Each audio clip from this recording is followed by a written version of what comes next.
اهلا بكم معايا في قصة جديدة. يا رب تكونوا بخير وبأحسن حال. بطلة قصتنا النهاردة تقول: انا أميرة، متجوزة وجوزي عايش برا مصر ودايما مسافر وسايبني لوحدي. اتجوزنا من مدة كده طويلة، بنحب بعض جدا وعدينا مع بعض على الحلوة والمرة، بس للأسف ربنا ما رزقناش بعيال. كنا بنروح للدكاترة بس كانوا بيقولوا لنا اصبروا ما فيكوش حاجة، استنوا وفي يوم من الأيام هتفرحوا وهتبقوا أهل. بس جوزي مع الوقت بدأ ان هو يزهق مني، بقى ما بياخدنيش في دماغه يعني ولا بيتعامل معايا زي الاول، كأني مش موجودة اصلا.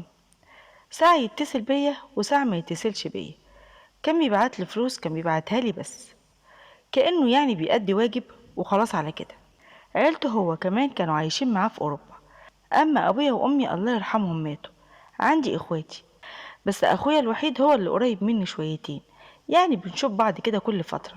انا عايشة لوحدي في البيت، مش بشتغل وجوزي هو اللي بيبعت لي مصروفي، ما بيتأخرش عليا في الحاجات المادية ديت، بيديني كل حاجة، بس الاهتمام ده مش موجود، ما باجيش في دماغه، ما يجيش حتى يقعد معايا ولا حتى يفكر ان هو يطلع لي اوراق علشان اسافر معاه لاوروبا. الصمت ده منه واللامبالاة اللي هو بيعاملني بيها خلوني دايما في وسواس ان هو يعني ممكن يكون متجوز في الغربة، او بقول يعني مستحيل يكون قاعد لوحده كده، اكيد هو متجوز وكمان عنده عيال، علشان كده مش عايزني.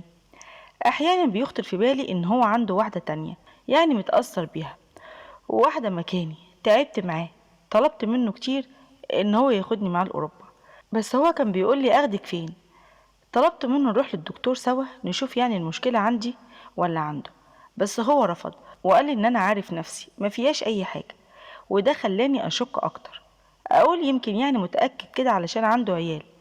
لما سألته ازاي عرفت، قال لي انا عارف يعني متأكد اني انا سليم. انا برضو بروح للدكتورة تقول لي ما فيكيش اي حاجة، استني بس هي مسألة وقت وخلاص. تعبت، جربت كل حاجة، أعشاب وعلاجات ومفيش أي فايدة، وربنا لسه ما أردش. مرت سنين واحنا متجوزين لسه ما جبناش عيال. حمدت ربنا وقبلت بالأمر الواقع، قلت يمكن ربنا مش عايز لي أخلف، عايشة حياتي. بس الملل والوحدة قتلتني، ما بقيتش ألاقي مكاني إن أنا أروح، ولا حد كان بيجي يزورني. إخواتي بعيد عني وما كناش بنشوف بعض كتير. أصحابي ما عنديش أصلا، وما بحبش أجيب أصحاب ولا حتى أدخلهم بيتي. كنت عايشة لوحدي، والوحدة دي بدأت تزهقني. يوم من الأيام كلمت أخويا، قلت له يا أخويا الوحدة قتلتني. قال لي أعمل لك إيه يا أختي؟ قلت له يا ريتكم تيجي تقعدوا معايا.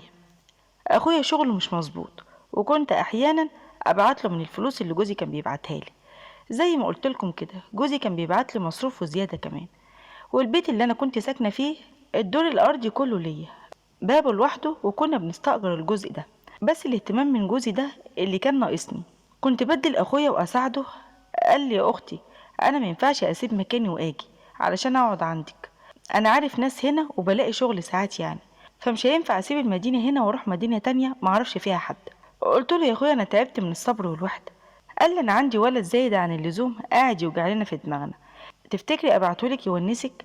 كان بيتكلم عن ابنه عمره 16 سنة ومش عايز يدرس ولا يشتغل، وكان شوية مشاغب، خايفين عليه لا يتربى يعني مع عيال مش كويسين. قال لي منها هيجي يقعد عندك ويونسك، ومنها يبعد عن اصحابه هنا، يعني مدينة جديدة ما يعرفش فيها حد، ويبقى بعيد عن المشاكل. قلت له بتتكلم جد؟ قال لي ايوه انا بهزر. قلت له لو جد انا موافقة. قال لي خلاص، الولد ده عرفني في المشاكل والصحاب اللي هي مش تمام، لو خدتيه هتريحيني من صداعه. قلت له مرحب، يجي يقعد معايا وهعمل له كل اللي هو يحتاجه.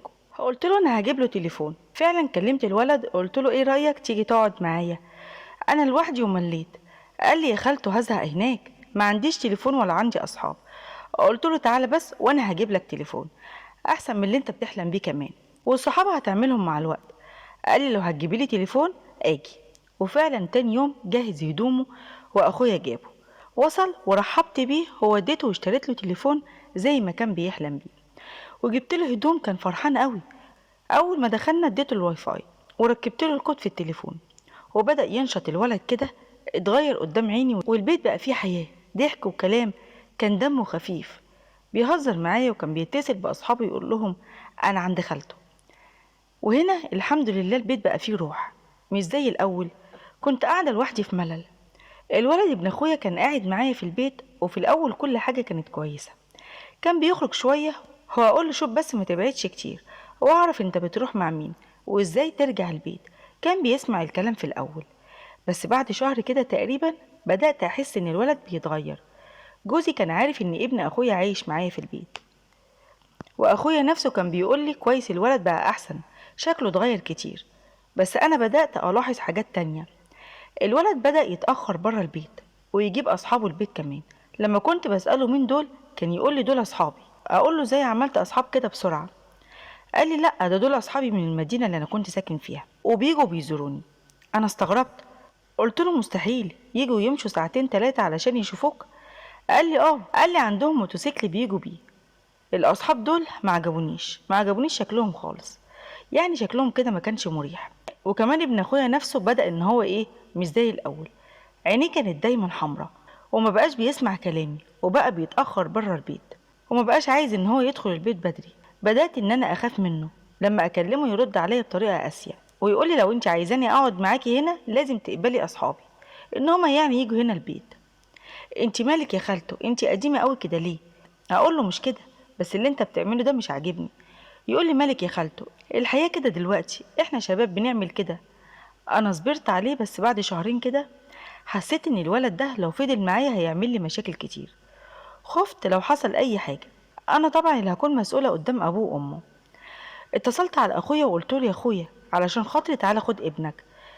الولد ده مش هو اللي كان معايا في الاول، بقى بيمشي مع اصحاب مش كويسين، ويجيبهم كمان لحد البيت هنا. خايفة يوم من الأيام يعملوا حاجة وأكون أنا المسؤولة عنهم كلهم. أخويا زعل من كلامي، قال لي مش انت اللي زهقتي وقلتي إن عايزة حد يونسك؟ دلوقتي زهقتي منه بسرعة كده؟ قلت له أنا كنت فاكرة إن هو هيجي يقعد معايا ويونسني، بس اللي بيعمله ده مش عاجبني. لو حصل له أي حاجة أنا اللي هكون مسؤولة. علشان خاطري تعالى خد ابنك. قال لي خلاص سيبيه لحد ما نخلص الموضوع ده وهاجي أخده. أخويا كلم مراته واتصلت عليا، كلمتني في التليفون وبدأت إن هي تقول لي كلام وحش قوي، يعني كلام محدش يقدر يتحمله. لقيتها بتقول لي انت لقيتي حد يقعد معاكي، بس انت عايزة حريتك، عايزة تخرجي زي ما تحبي وتعملي اللي انت عايزاه. الولد ده شكله مضايقك قوي في البيت، وعايزة تدخلي اللي انت عايزاه. انا رديت عليها وقلت لها شوفي، انا اللي قلت لكم الولد ده انه يجي عندي، مش انتوا اللي بعتوه. لو كنت عايزة اقعد لوحدي واعمل اللي انا احبه ما كنتش قلت لكم ان هو يجي. الكلام اللي انت بتقوليه ده مش مظبوط، ومش من حقك اصلا انك تقوليه. قفلت في وشها التليفون، بس هي راحت تقول للعيله كلها اني يعني عايزه اقعد لوحدي في البيت، واني معرفش ايه بعمله وانا لوحدي في البيت، واني بدخل رجاله وكلام من ده. لما طبعا سمعت الكلام ده من العيله اتفاجئت واتصدمت. مرات اخويا وصلت لدرجه انها تخرب سمعتي وسط العيله كلها. الكلام اللي قالته دوت مرات اخويا وصل للعيله كلها، ووصل حتى لعيله جوزي. جوزي سمع الكلام ده، بدأ يتصل بيا ويقول لي ايه ده، بجد بتعملي كده؟ قلت له اعمل ايه؟ قال لي اخبارك وصلتني، قاعده لوحدك في البيت وبتعملي اللي انت عايزاه وتدخلي وتخرجي زي ما تحبي. قلت له ايه الكلام ده، انت بتقول ايه؟ قال لي ده الكلام اللي انا سمعته، يعني جوزي كان عايز بس فرصه يلاقيها ولقاها، بقى بيقول لي هنتطلق، وقطع عليا المصروف، ودلوقتي بقالي شهر ونص ما بيصرفش عليا ولا مليم، وقال لي روحي اشتغلي او شوفي هتعملي ايه، واللي بيجي عندك هو اللي يصرف عليكي. اقول له مين اللي بيجي عندي؟ يقول لي الله اعلم، لو ما فيش حد بيجي عندك ما كانوش هيقولوا الكلام ده. احلف واقول له والله ما فيش حاجه زي كده، ده كان ابن اخويا بس بدأ يعمل لي مشاكل، علشان كده ما بقتش عايزاه يفضل معايا. هم اللي طلعوا الكلام ده. قال لي مستحيل الكلام ده يطلع كده من فراغ، الا لو في حاجه بجد. المهم جوزي قلب عليا، هو اصلا كان مستني اي سبب، وزاد وكمل. اصلا هو ما كانش مهتم بيا ولا كان بياخدني في دماغه اصلا، والمصروف دلوقتي قطعه. حياتي اتقلبت رأسا على عقب، بقى بيقول لي هنزل مصر واول حاجة هعملها اني هطلقك. بيني وبينك المشاكل دي ووجع الدماغ ده ما عنديش استعداد ان انا اتحمله. انا اللي جبت وجع الدماغ لنفسي لما قلت هجيب ابن اخويا يونسني. ساعة واحدة وخرب لي حياتي ودمرني. الكلام في العيلة بقى بيتردد وكلهم بقوا بيتكلموا عليا، يعني انا اللي جبت المشاكل دي لنفسي. دلوقتي والله ما اعرف اعمل ايه. جوزي مش قادر افكر اني اتطلق منه، مش علشان بحبه، لكن علشان هو اللي شايلني وهو اللي كان بيصرف عليا. انا ما بعرفش اشتغل، ما عنديش دبلوم ولا اعرف اعمل اي حاجة. اخويا كمان بطل ان هو يكلمني. اخواتي الباقيين ساعة بيردوا عليا وساعة لأ. العيلة كلها قلبوا عليا واتغيروا معايا.